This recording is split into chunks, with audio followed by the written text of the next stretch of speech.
হাসনাবাদের ইছামতির বাঁধে ধস, হাসনাবাদের পালপাড়াতে নদী বাঁধে ধস, জোয়ারে গোটা বাঁধ ধসে পড়ার আশঙ্কা। বাঁধে ধসের জেরে আতঙ্কে নদী পাড়ের বাসিন্দারা। আমাদের সঙ্গে রয়েছেন প্রতিনিধি অনুপম। রীতিমতো আতঙ্কে রয়েছেন সেখানকার বাসিন্দারা, কি বলছেন তারা? দেখো, এই যে হাসনাবাদ ব্লকের যে বৌরহাট রামেশ্বরপুর পঞ্চায়েত, সেখানকার পালপাড়া যে এলাকা, সেখানকার ইছামতি নদীর বাঁধে ধস নেমেছে এবং এতটাই ধস নেমেছে যে আর কয়েক ইঞ্চি বলা যেতে পারে সেখানে লেগে আছে। জোয়ারে যখন তখন এই বাঁধ ভেঙে কিন্তু গ্রামের পর গ্রাম কিন্তু প্লাবিত হতে পারে এবং তাতে কিন্তু কয়েক হাজার মানুষ কিন্তু গৃহহীন হবে এবং কৃষি জমি থেকে শুরু করে মাছের ভেড়ি সবকিছু ক্ষতি হবে।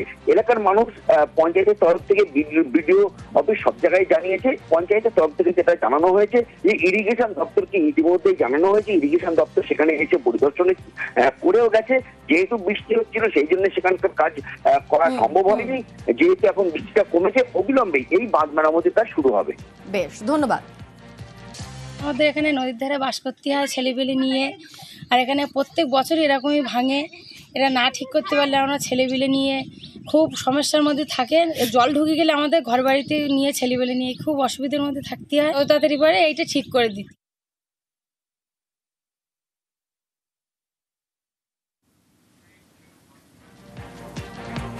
ঝাড়গ্রামের সাঁকরাইল, সেখানে জলমগ্ন বিঘার পর বিঘা চাষের জমি। 1 মাস ধরে জমিতে জল জমে চাষের ক্ষতি। জমিতেই পচছে ধানের চারা। বছরের পর বছর খাল সংস্কার হয় না বলে অভিযোগ।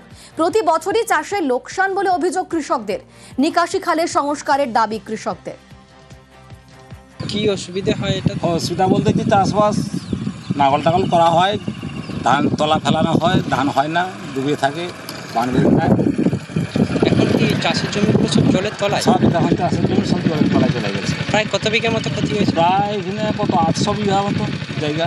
কি কি চাষ করা হয়? না, এখানে ধান চাষ ছাড়া আর অন্য কোনো চাষ হয় না। প্রতি বছর কি একই? প্রতি বছরই কি কেস হয়।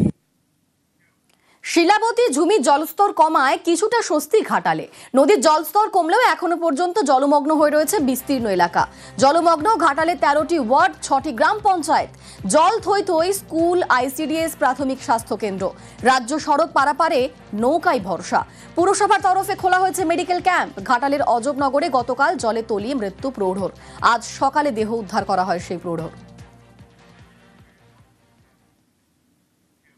নদীর বুকে বাজারের আবর্জনা, দূষণে জলপাইগুড়ির করলার চোখে জল। এতে ক্ষুব্ধ প্রশাসন। মহকুমা শাসক সতর্ক করলেন ব্যবসায়ীদের। জলপাইগুড়ি শহর, এই শহরের মাঝখান দিয়ে বয়ে গিয়েছে করলা নদী। এই নদীর বুকে জমছে বাজারের আবর্জনা।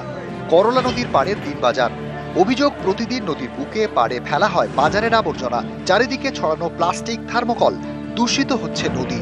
এরই বিরুদ্ধে সরব স্থানীয় এবং পরিবেশ প্রেমীরা। অভিযোগ পেয়ে শনিবার দিনবাজারে পৌঁছন জলপাইগুড়ি সদরের মহকুমা শাসক। করলার হাল দেখে মেজাজ হারান, ব্যবসায়ীদের সতর্ক করে দেন যাতে কোনো রকমভাবে কঠিন বর্জ্য নিষ্কাশনের ক্ষেত্রে অসুবিধা না হয়। প্লাস্টিক বর্জ্য এবং থার্মোকল এগুলো নিয়ে আমরা একটা সমীক্ষা নিরীক্ষণ করছি। জলপাইগুড়ি শহরকে, জলপাইগুড়ি পৌরসভাকে কেন্দ্রবিন্দুতে রেখে সকলে মিলে আমরা সুন্দর রাখতে চাই। ব্যবসায়ীদের সতর্ক করেছেন মহকুমা শাসক। নদীতে এবার আবর্জনা ফেললে ব্যবসায়ীদের লাইসেন্স বাতিলের হুঁশিয়ারি দিয়েছে পুরসভা। SDO সাহেব আসছিলেন গত 26 তারিখে, আমাদের নিয়ে একটা মিটিং করেছিলেন উনি। তো তখন কথা হয়েছিল থার্মোকল, প্লাস্টিক বর্জনের ব্যাপারে। ওই ব্যাপারটা আমরা কত দূর কাজ করেছি। আমরা এর আগেও কয়েকদিন ধরে থার্মোকলের নিয়ে আমরা মাঝবাজারের পিছনে যারা ফেলতো তাদের অ্যানাউন্স করেছি। কিছু মাল পড়ে আছে, সেটা উঠে নেওয়ার ব্যবস্থা করছি। আর থার্মোকল যাতে নদীতে না পড়ে, পরিবেশ দূষণ যাতে না হয়, আমরা সেদিকে নজর রাখছি। বহুদিন থেকে আমরা করলা নদীকে দেখছি। জলপাইগুড়ি শহরের এটা টেমস বলেই আমরা জানি, আমাদের প্রাণকেন্দ্র। অথচ অদ্ভুত রকমভাবে আমরা দেখছি যে করলা নদী এখনও দূষণের গ্রাসে আরও ধীরে ধীরে এগিয়েই যাচ্ছে। বহুবার প্রশাসনিক তরফেও বহু ব্যবস্থা তারা নিয়েছেন, কিন্তু দুর্ভাগ্যবশত একটা বড় অংশের ব্যবসায়ীরাও কিন্তু এখনও সজাগ হননি, যার ফলে তারা কিন্তু নিয়মিতভাবে এখনও করলা নদীকে দূষিত করে যাচ্ছেন। জলপাইগুড়ি থেকে শান্তনু কর, নিউজ 18 বাংলা। কোচবিহারে বন দফতরের জমি দখল করে কংক্রিটের নির্মাণ। নিউজ 18 বাংলায় সেই খবর দেখানোর পরই তৎপরতা। ৭৪ জনকে নোটিশ ধরালো বন দফতর। আর খবরের জেরে উত্তর ২৪ পরগনার খড়দায় অবৈধ নির্মাণ বন্ধের নির্দেশ দিল প্রশাসন।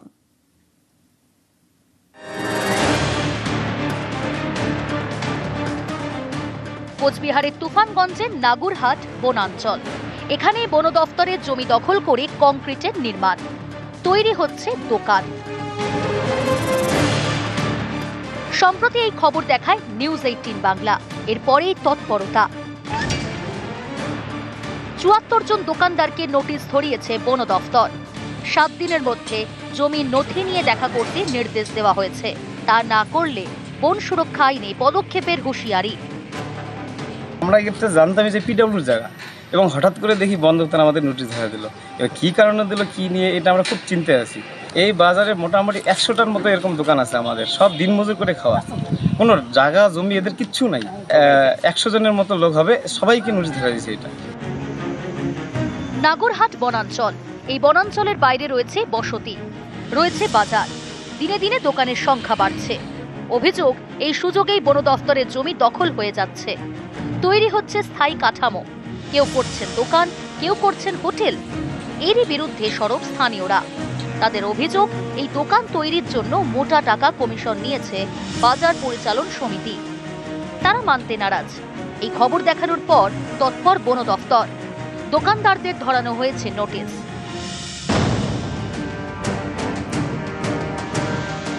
উত্তর ২৪ পরগনার খড়দা, এখানকার বন্দিপুর পঞ্চায়েতে বেআইনি নির্মাণের অভিযোগ।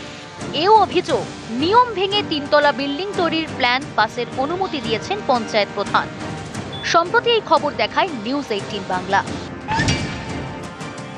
বন্দিপুরে যান বারাকপুর ২ নম্বর পঞ্চায়েত সমিতির আধিকারিক এবং ইঞ্জিনিয়াররা। ছিলেন স্থানীয় পঞ্চায়েতের প্রতিনিধিরাও। নির্মাণ বন্ধের নির্দেশ দেন। যখনই আপনাদের নিউজ 18 বাংলার মাধ্যমে আমরা এটা জানতে পারি, আমি আগেই আপনাকে বলেছিলাম যে এই সমস্ত জিনিস আমরা বরদাস্ত করব না। আমরা আমাদের বিজিএ থেকে ইঞ্জিনিয়ার পাঠানো হয়েছে এবং সেটাকে স্টপ করা হয়েছে কাজটা, এবং যে ইলিগাল কাজটা করছিল তাদেরকেও আমরা ডেকে পাঠিয়েছি। এবং আমি বন্দিপুর পঞ্চায়েতকেও প্রধানের সাথে কথা বলেছি। আমি আধিকারিকদের সাথেও কথা বলবো যে আগামী দিনে এই সমস্ত ভুলভ্রান্তি না হয়, তার জন্য আমি কড়া ব্যবস্থা নেব। কোচবিহার থেকে শুভঙ্কর সাহা এবং উত্তর ২৪ পরগনা থেকে সুবীর দে, নিউজ 18 বাংলা। টানা বৃষ্টির জের ফুঁসছে একাধিক নদী। এরই মধ্যে জল ছাড়ছে ডিভিসি। এতে ক্ষুব্ধ নবান্ন।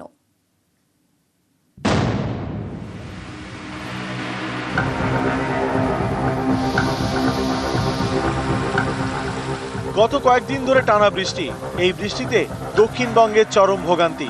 এরই মধ্যে জল ছাড়ছে ডিভিসি। এতে ক্ষুব্ধ নবান্ন। জল ছাড়ার আগে নবান্নকে জানাতে হবে, ডিভিসিকে জানিয়েছে রাজ্য। বৃষ্টির জেরে এখনো রাজ্যের বিভিন্ন জেলায় জমা জলের দুর্ভোগ।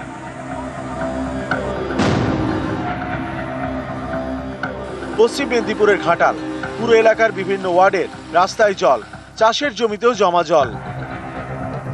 সমস্যা, যাতায়াতের সমস্যা, জল শরীর খারাপ হলে ডাক্তারখানা যাওয়ার অসুবিধা, বাজার টাজার করতে যাওয়ার অসুবিধা, সব দিক দিয়ে চাষবাসের তো সব ফসল নষ্ট হয়ে গেছে। তিল, বাদাম, জল বাড়ছে। ঘাটালের দেওয়ানচকও জলমগ্ন। শনিবার তলিয়ে গিয়ে প্রাণ যায় এক শিশুর।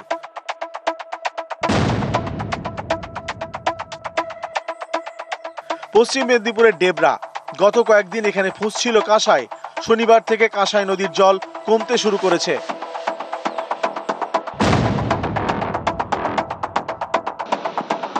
ঝাড়গ্রামে জলের নিচে রাস্তা, ভৈরববাকির জল বাড়ছে। এর জেরে ভোগান্তি। নিউজ 18 বাংলা।